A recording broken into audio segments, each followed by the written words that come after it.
Bismillahirrahmanirrahim. Assalamualaikum warahmatullahi wabarakatuh. Terima kasih sebelumnya untuk teman-teman yang telah hadir dalam sosialisasi Persema nomor 01 tahun 2022 tentang musyawarah komisariat mahasiswa atau yang biasa kita sering sebut adalah Muskom. Pembentukan Persema 01 ini adalah dalam rangka untuk mewujudkan musyawarah komisariat mahasiswa di ruang lingkup Fakultas Sains dan Teknologi yang normatif, aspiratif, dan demokratis. Boleh di next.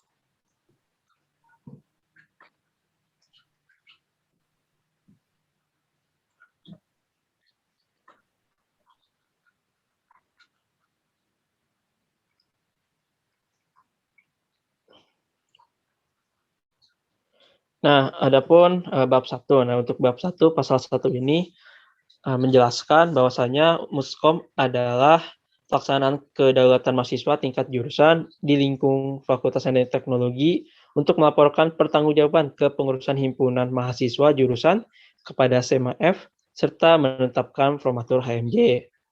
Lalu ada ayat 2, ayat 3, 4, 5 itu pengertian ya dari himpunan, lalu ada bakal calon, ada calon ketua itu siapa, lalu formatur itu siapa. Lalu di ayat 6, bahwasanya panitia penyelenggara musyawarah komisariat itu yang disebut panitia pelaksana adalah lembaga penyelenggara Muskom yang diberikan tugas dan wewenang dalam menyelenggarakan Muskom berdasarkan ketentuan yang diatur dalam peraturan ini. Nah, untuk bab 2, asas pasal 2, di sini dijelaskan bahwasannya untuk pelaksanaan Muskom itu secara normatif, akomodatif, dan demokratis, di mana berdasarkan asas langsung, bebas, rahasia, jujur, adil, dan keterwakilan. Ayat 2-nya menjelaskan normatif itu tentang aturan-aturan yang telah ditetapkan, akomodatif itu sebagai wadah aspirasi dan selanjutnya gitu ya. Dan selanjutnya adalah demokratis, itu adalah mengindahkan nilai-nilai demokrasi. Nah, adapun bab 3 itu prinsip pelaksanaan. Untuk pasal 3 ini menjelaskan tentang prinsip pelaksanaan Muskom. Pada ayat 1 dijelaskan bahwasanya prinsip pelaksanaan itu ada 2 tahapan, yaitu tahap persiapan dan tahap penyelenggaraan. Nah, tahap persiapan itu meliputi perencanaan penyelenggaraan, yaitu penetapan tata cara, jadwal tahapan, dan pembentukan panitia pelaksana. Sedangkan tahapan penyelenggaraan itu diawali dari sosialisasi hingga pelaksanaan Muskom. Lalu ada bab 4 itu public hearing. Nah, untuk pasal 4-nya ini menjelaskan apa itu public hearing, itu untuk mendengarkan aspirasi dan evaluasi. Nah, untuk public hearing ini bisa dilaksanakan secara online dan offline. Public hearing dilaksanakan dari awal sosialisasi hingga pelaksanaan Muskom. Lalu ada bab 5-nya ini ada persyaratan calon. Nah, untuk calon ketua HMJ harus memiliki kriteria sebagai berikut ya. Di ayat pertama, mahasiswa aktif semester 5 hingga semester 8 yang dibuktikan KTM dan KRS. Lalu ayat 2-nya IPK 3,25 yang dibuktikan dengan transkrip nilai. Ayat 3-nya sehat jasmani dengan keterangan sehat dari instansi kesehatan. Ayat 4-nya itu pernah menjadi pengurus intra dibuktikan dengan sertifikat kepengurusan atau SK kepengurusan. Ayat 5-nya bahwasannya untuk calon ketua ini harus telah mengikuti latihan dasar kepemimpinan LDK 1 di tingkat jurusannya hingga selesai, dibuktikan dengan sertifikat atau surat keterangan keikutsertaan. Lalu ada tidak pernah melanggar tata tertib, dibuktikan dengan surat rekomendasi dari fakultas, mendapatkan rekomendasi dari ketua jurusan, dan yang terakhir adalah dapat membaca kitab suci Al-Quran dengan baik. Pada bab 6-nya adalah penyelenggara. Nah, untuk pasal 6, untuk panitia penyelenggara ini adalah perwakilan dari kelas, perwakilan kelas atau angkatan dari jurusannya masing-masing. Nah, untuk susunannya itu ada ketua, sekretaris, bendahara, anggota, serta bidang-bidang yang diperlukan. Untuk penyusunan struktur panitia didampingi oleh HMJ. Nah, untuk syarat-syaratnya itu harus berstatus mahasiswa aktif, dibuktikan KTM, bersedia menjadi panitia dengan surat pernyataan, tidak menyalahkan diri sebagai ketua HMJ, tidak sedang menjadi pucuk pimpinan di intrakampus. Lalu untuk panitia penyelenggara ini harus diserahkan berkas SK-nya kepada CMF. Lalu ada tugas dan wewenangnya ya di pasal 7 itu dari mendampingi pelaksanaan Muskom, lalu sampai menyampaikan laporan pertanggungjawabannya. Lalu ada bab 7 pendaftaran calon. Nah ini pasal 8-nya untuk bakal calon itu dapat mendaftarkan diri atau didaftarkan oleh orang lain gitu, atau diwakilkan. Nah, bakal calon ketua HMJ ini yang telah terdaftar dapat mengundurkan diri sebelum ditetapkan sebagai calon. Masa pendaftaran calon itu disesuaikan dengan agenda yang telah ditetapkan oleh panitia. Lalu ada pasal 9-nya. Untuk persyaratannya itu ada beberapa ya, untuk memenuhi persyaratan yang ada di pasal 5. Yang pertama itu dokumen surat pernyataan yang ditandatangani diri sendiri, surat keterangan aktif kuliah, dan surat rekomendasi gitu ya, dari fakultas, lalu ada transkrip nilai, lalu ada surat keputusan bahwa calon pernah menjadi pengurus organisasi intrakampus. Boleh di next.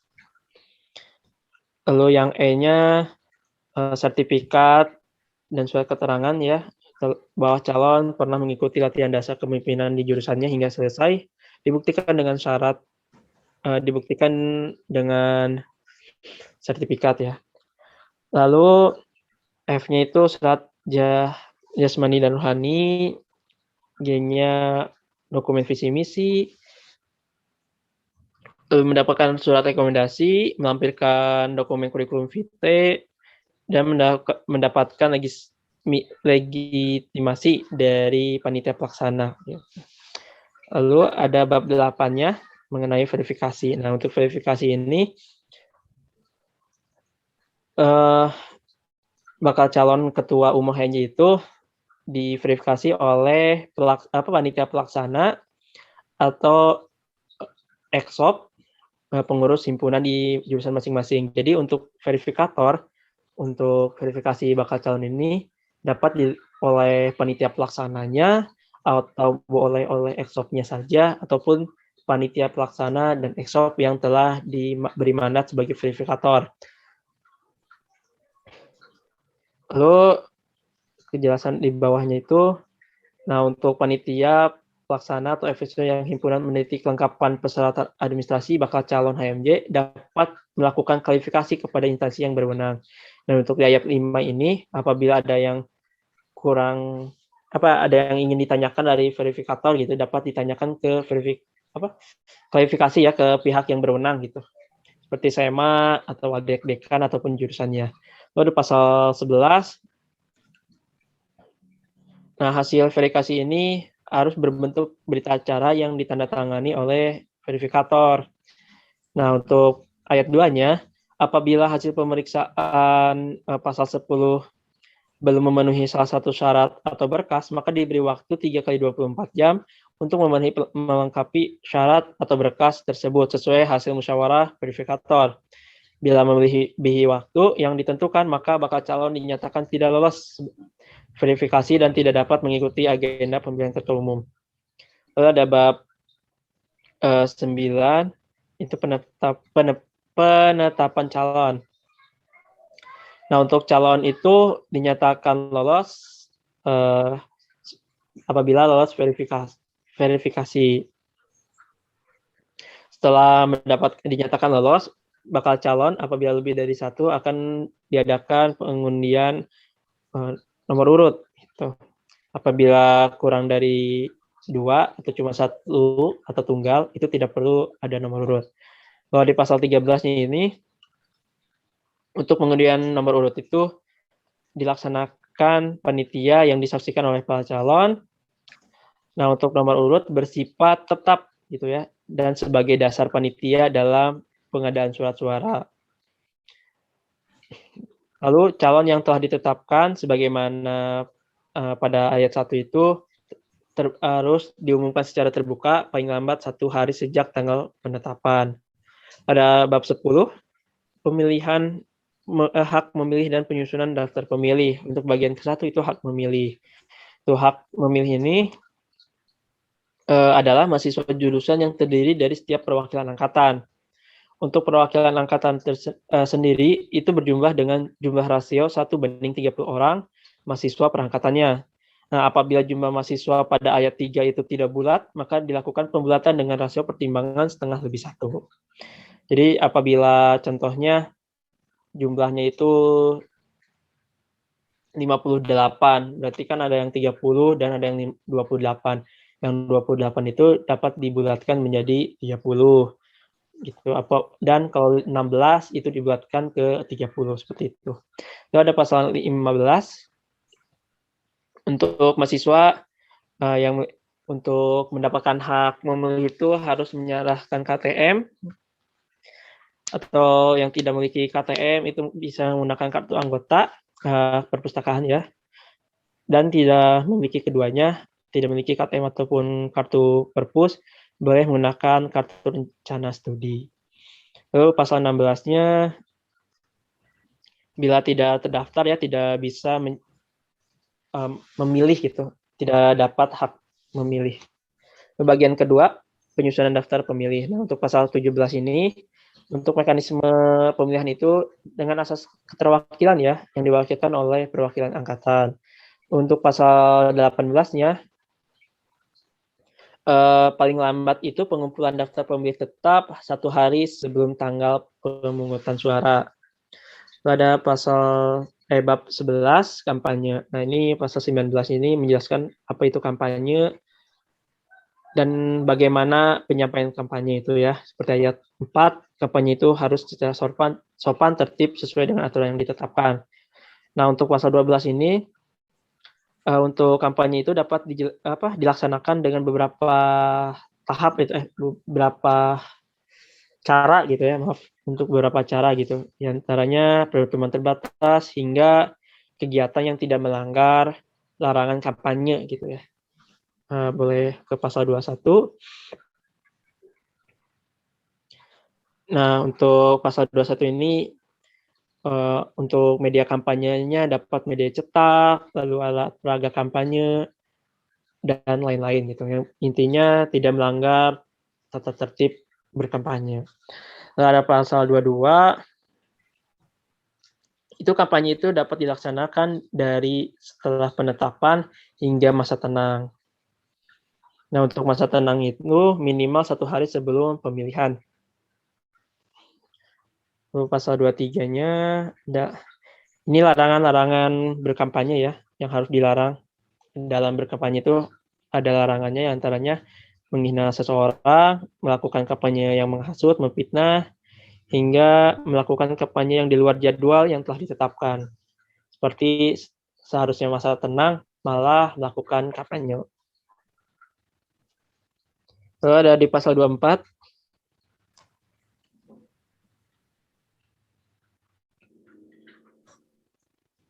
Nah, untuk pasal 24 ini adalah jenis-jenis sanksi ya, apabila ada pelanggaran yang dilakukan oleh bakal calon. Itu seperti sanksi tertulis, adapun pemberhentian kegiatan kampanye, hingga pencabutan hak terjadi kepada calon ketua. Lalu pasal 25, untuk dana kampanye itu berasal dari dana pribadi ataupun dari sumbangan pihak yang tidak mengikat. Lalu ada bab 12, pelaksanaan muskom. Nah, untuk pelaksanaan muskom ini ada 2 bagian. Itu yang pertama adalah pelaporan pertanggungjawaban. Boleh ke bawahin teh. Bagian ke-1 adalah pelaksanaan pelaporan pertanggungjawaban. Jadi untuk kegiatan muskom ini atau pelaksanaan muskom ini, pasal 26 itu menjelaskan bahwasanya muskom itu untuk pelaksanaan kedaulatan ya, tingkat jurusan untuk melaporkan pertanggungjawaban ketua pengurusan himpunan kepada delegasi dan SMA. Lalu untuk tata tertibnya itu diatur dalam sidang muskom. Untuk 27, untuk pelaporan LPJ-nya itu selambat-lambatnya itu 3 hari sebelum pelaksanaan sidang muskom. Hal ini untuk mempermudah teman-teman delegasi dan SEMA untuk lebih mengkaji terlebih dahulu gitu ya. Jadi dalam kegiatan muskom lebih banyak yang dapat dipertanyakan juga. Lalu SEMA dan delegasi itu memiliki hak untuk menerima atau menolak. Nah, untuk ayat 3-nya, apabila LPJ itu terdapat revisian, maka hasil revisinya diserahkan selambat-lambatnya 7 hari setelah kegiatan muskom. Lalu ada bagian kedua, pelaksanaan pemilihan, pasal 28, itu ada 3, dapat melalui 3 tahapan ya, musyawarah mufakat, lobbying, dan pemungutan suara atau voting. Pasal 28 ini menjelaskan mengenai tentang musyawarah. Nah, di ayat 3-nya, apabila jumlahnya tunggal dan musyawarah tidak mencapai mufakat, maka dilakukan kembali tahapan pelaksanaan muskom dari awal. Jadi mulai dari awal gitu. Lalu pasal 30-nya itu lobbying. Ini merupakan salah satu tahapan apabila musyawarah tidak mencapai mufakat. Pasal 31 menjelaskan tentang voting ya. Nah, voting ini dijadikan solusi terakhir ya apabila lobbying tidak menghasilkan solusi. Nah, untuk voting ini ada beberapa tahapan dari pra-voting hingga pasca voting. Ini pasal 32 ini menjelaskan perlengkapan yang dibutuhkan dari alat hingga keamanan ya. Lalu pasal 33 ini ada kegiatan pra-voting yang meliputi tahapan sosialisasi sampai cara penghitungan ya, sosialisasi cara pemilihan hingga sosialisasi cara penghitungan. Boleh ke bawah lagi teh. Pasal 34 ini ada pelaksanaan pemungutan suara. Nah, untuk 34 ini ya, pemberian suara itu dilaksanakan oleh pemilih yang bersifat satu pemilih hanya memiliki satu suara. Jadi hanya satu pemilih itu hanya memiliki satu suara.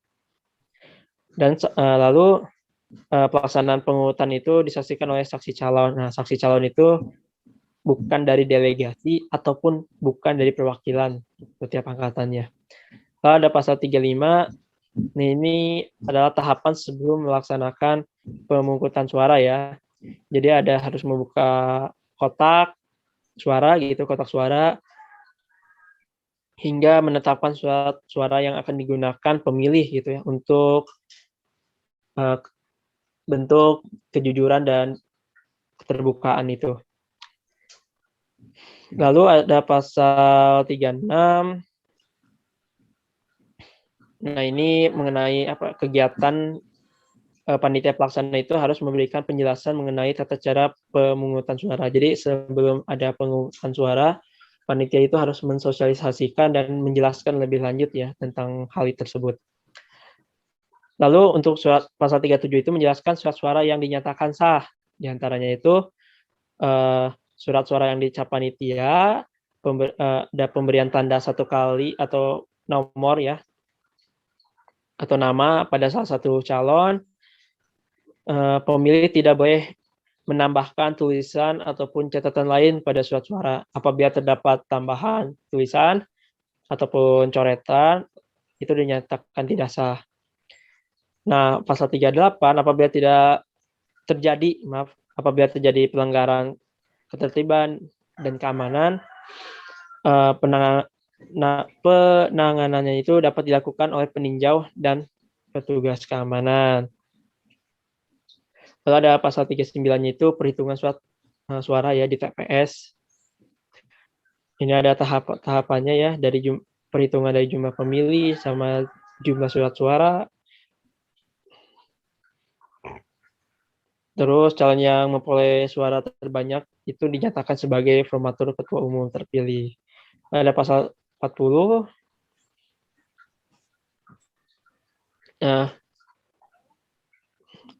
Nah, apabila pelaksanaan voting ini terjadi kesamaan suara atau yang disebut deadlock ya, maka Muskom itu dapat dipending dengan waktu yang disepakati forum. Nah, Muskom dilaksanakan kembali gitu ya dengan penambahan 1 orang pemilih sehingga jumlah pemilih itu menjadi ganjil. Nah, untuk pemilih tersebut adalah ya merupakan delegasi dari pengurus himpunan ya. Jadi pengurus himpunan mendelegasikan 1 orang sebagai pemilih tambahan. Untuk selama masa pending ini, calon ketua umum itu dapat melakukan kampanye kembali sampai masuk waktu masa tenang. Untuk masa tenang, 1 hari sebelum dilaksanakannya Muskom kembali. Untuk part 1 ini, panitia pelaksana wajib menyampaikan hasil pemilihan kepada SEMA yang diteruskan kepada pimpinan fakultas dengan melampirkan berita acara yang selambat-lambatnya 7 hari setelah pemilihan. Ada bab 13-nya itu penyelesaian sengketa hasil pemilihan ya. Nah, untuk part 2-nya dijelaskan bahwasanya perselisihan penetapan perolehan suara yang signifikan dapat mempengaruhi penetapan calon terpilih. Jadi perselisihan hasil pemilih ini adalah apabila perolehan suara itu yang sangat signifikan dan dapat mempengaruhi penetap calon terpilih. Dan di pasal 43 itu menjelaskan tahap-tahap dalam penyelesaian sengketa hasil pemilihan. Dari pengajuan hingga keputusan perkara. Next ke bab 14 mengenai sanksi ya. Nah, untuk pasal 44 apabila HMJ tidak melaksanakan peraturan Senat ini atau Persema ini akan ditindaklanjuti dan dikenakan sanksi ya. Sanksi itu berupa teguran dan sanksi lainnya adalah berupa sanksi diputuskan bersama pimpinan fakultas. Di part 5-nya dijelaskan sanksi ringan itu ada lisan dan tertulis, sanksi sedangnya pengulangan kegiatan, sanksi beratnya itu tidak memiliki hak suara pada Musti-Musma dan pembukuan HMJ. Ini ada sanksi-sanksi ringan ya diberikan apabila apa saja gitu dari persyaratan yang tidak terpenuhi sebelum pelaksanaan Muskom hingga tidak menyerahkan bukti fisik atau berita acara Muskom. Untuk sanksi sedang itu apabila sanksi ringan tidak diindahkan. Untuk sanksi berat itu apabila terjadi manipulasi data, tidak menjalankan Persema, dan tidak mengindahkan sanksi sedang. Pada bab terakhir, ketentuan penutup bahwasanya peraturan Senat Mahasiswa HSNTEK ini berlaku pada tanggal ditetapkannya dan akan ditinjau kembali apabila terjadi kekeliruan. Ditetapkan di Bandung pada tanggal 14 Maret, ditandatangani Ketua Komisi Undang-Undang SEMA FST Arfan M. Taufik, ditandatangani oleh Ketua Umum SEMA FST Lisa Julfiana, ditandatangani oleh Wakil Dekan 3 Fakultas Sains Teknologi Dr. Haji Aib Saifullah MSI. Mungkin cukup ya sosialisasi Persema 01. Apabila ada yang ingin ditanyakan, boleh langsung di kolom chat di bawah video ini ataupun mend-DM ke IG Senat. Terima kasih. Wassalamualaikum warahmatullahi wabarakatuh.